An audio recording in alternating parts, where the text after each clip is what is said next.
social media or internet doesn't forget.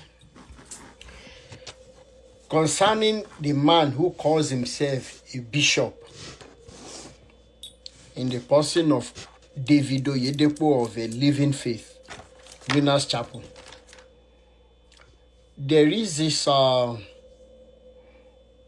really old video where he was bragging that he has never begged, he has never borrowed, he has not this, he has not that.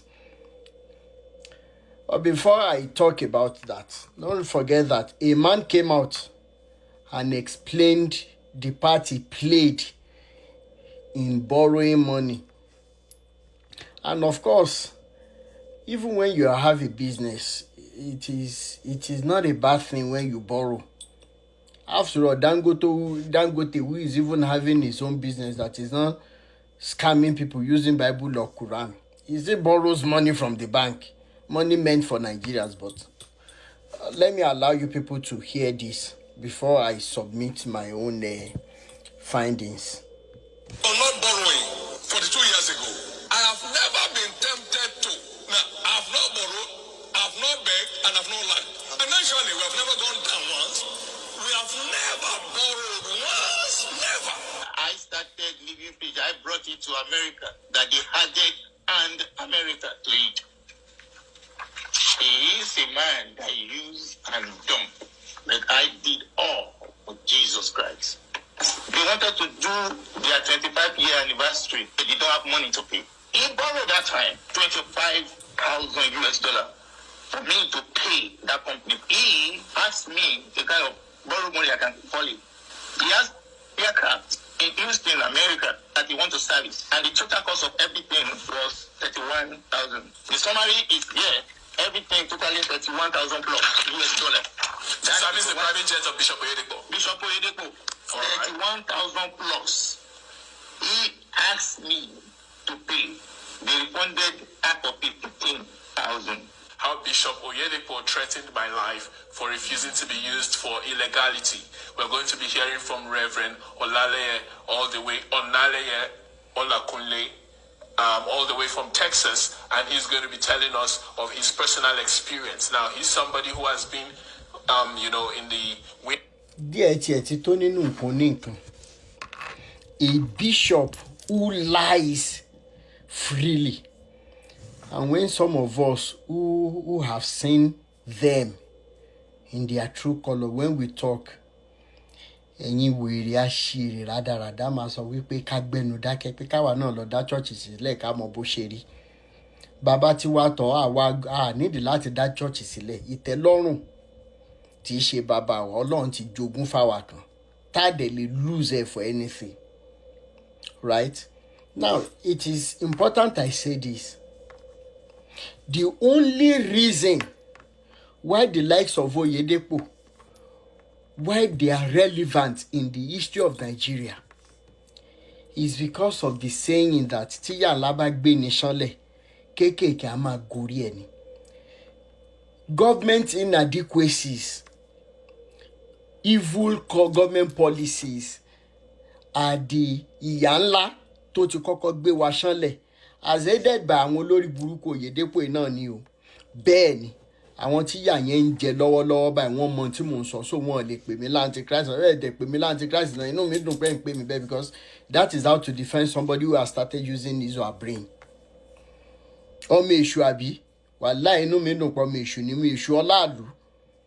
Ẹ̀yin tẹ́ ẹlẹ́jọ́ ọmọ Ọlọ́run, ṣe bí bíṣọ̀bù yín rè ó ń parọ́ lójúkorojú, bẹ́ẹ̀ ló máa hàn bí ẹni títí ẹ ti bàjẹ́.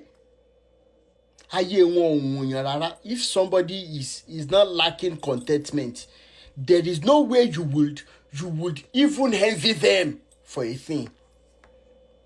Ṣé wọ́n lálàáfíà ni? Ṣé Oyedepo lálàáfíà ni? Ibo ni ìyàwó ẹ̀ wà lénìí? Ṣé ìyá lálàáfíà ni? Ẹ máa run from pillar to post. Ẹ wá dúró ayé aláyé tẹ́ ti bàjẹ́. If we have a responsible government, you think the likes of Oyedepo would be relevant in a sane society? Not to talk of his brother Adeboye. You think they would be relevant in a sane society? gbogbo àwọn ẹgbẹ́ wọn ń ṣe legit kíní wọ́n ń wa yellow cab káàkiri labroad, ẹ̀yin wà Nàìjíríà ẹ̀ ń fi bible scam àwọn èèyàn, ẹ̀ ń kó owó pamọ́ fáwọn ọmọ yín, àwọn ọmọ tọ́lọ́hun ò ní jẹ́ kán fèrè fún yín. A whole bishop lying so freely like that. Yìí tó tiẹ̀ wá dùn mí jù lẹ́yìn tẹ́ wà lábẹ́ tẹ́ máa wá pàtẹ́wọ́. Ìwọ Ọlọ́run má máa jẹ ìwọ Ọlọ́run I use this mo fi irú grace yìí tọrọ. Do you know the meaning of that prayer? To fi tọ show, do you even understand what you're praying for yourself? Do you understand the enormity of what you are bringing upon yourself? Do you know? Do you know this man? Oh, nìyẹn lójúkorojú. How many of you remember that interview? Shortly after he claimed that he has never borrowed. When tó jáde pé àwọn yáwó rí o. Ṣebí lórí ọ̀rọ̀ ayé náà lẹ ṣe báyé aláyé jẹ́, lórí ọ̀rọ̀ ayé ni lórí private jet. Private jet tẹ́ ẹ̀ lálàáfíà ara fi lò, ẹ̀yin olùsì tó ti ilé òṣì jáde. Àwọn bàbá àti ìyá tó dẹ̀ raise yín náà àkútúkù wọn lọ́nà ọ̀run. Ọ̀ká lòun ń bímọ ó bí oró. Ṣé irú àwọn òbí àwọn ẹ̀yin Oyedepo ṣé wọ́n lè bójú wẹ̀yìn kan worú nǹkan tẹ́ kó àwọn ọmọ Nàìjíríà sí? Kínú wọn dùn. Bínú wọn ò dẹ̀ ṣe dùn nínú sàárè yẹn, Ọlọ́run ò ní fi re fún yín pẹ̀lú àwọn ọmọ tẹ́ bí sílẹ̀ pẹ̀lú àwọn ọmọ tẹ́ bí sílẹ̀ lẹ́yìn olùṣe rádaràda yìí. Máa parọ́ lójúkorojú. I never borrowed. Lórí pé o fẹ́ scam so that people will still bring out money from their parents. Wọ́n láwọn ń succeed. Ká ní pé ó wà àwọn wèrè tó ń succeed sọ̀rọ̀ ayé ẹ̀yin wèrè yìí náà. Ká ná lójú ẹ̀mí ni. Tán létí gbọ̀ tán láyà àgbàṣe. Wọ́n mọ̀ pé ibi táwọn ń da àgbàdo sí orí yan gidi, orí àpáta tí nǹkan kan ò lè wù bẹ́ẹ̀ ni. Ó ní láìfọ̀ ẹ̀yin wèrè yìí tẹ́ pera yín ní bishop. And there is only one thing, I will say this before I end this video. Mo mọ̀ pé ẹ̀yin Oyedepo, Adeboye and co Okumoyi, you have seen that this Bible, it's a big lie. Ẹ wá ṣe ní ṣe pé ẹni àmọ̀rí ìbá kú. Tó bá yẹ pé bóyá lóòótọ́ ni Bible tó dẹ̀ jẹ́ pé gbogbo foundation tẹ̀ lé àwa náà sí táwa ń ṣe rádaràda káàkiri láàárọ̀ ọjọ́ ayé wa. Ìbá yẹ pé lóòótọ́ ni gbogbo foundation yẹn ni. Ṣẹ́yìn yìí máa kó ọrọ̀ ayé jọba yìí at the expense of àwọn tí òòrò ń jẹjẹ. Ẹ wá lẹ́ ń preach Jésù. Tó bá yá àwọn wèrè kan ní pé ká subtract Jésù, àwọn ní ká bá wí. Ṣé bí Jésù náà represent kí ni bóyá Jésù yẹn dẹ̀ ó ń bá wọn wí tá a dẹ̀ mọ̀. Ó ń bá wọn wí ní kọ̀rọ̀, iná ń fi wọn. But ẹ̀yin ọmọ Nàìjíríà nǹkan igi ewé tó wà lórí igi lẹ̀ ń wò, ẹ mọ̀ tó wà nínú igi, ẹ mọ̀ pẹ̀tẹ̀pẹ̀tẹ̀ burúkú tó wà nínú igi. Ẹ jẹ́ kọ́ lọ ń ṣí yín lójú ẹ̀mí kẹ́ ríru àwọn Oyedepo àtàdébóyè. Ẹ jẹ́ kọ́ lọ ń ṣí yín lójú ẹ̀mí. Ẹ mọ̀ pé ni àwọn tó yẹ kẹ́ ẹ rìn jìnnà sí gbà láyé àtọ̀run ni wọ́n. Àwọn olè ọlọ́ṣà orí pẹpẹ. Ká tó wá sọ gbogbo àwọn wèrè tán bíjọ nínú ẹ̀mí.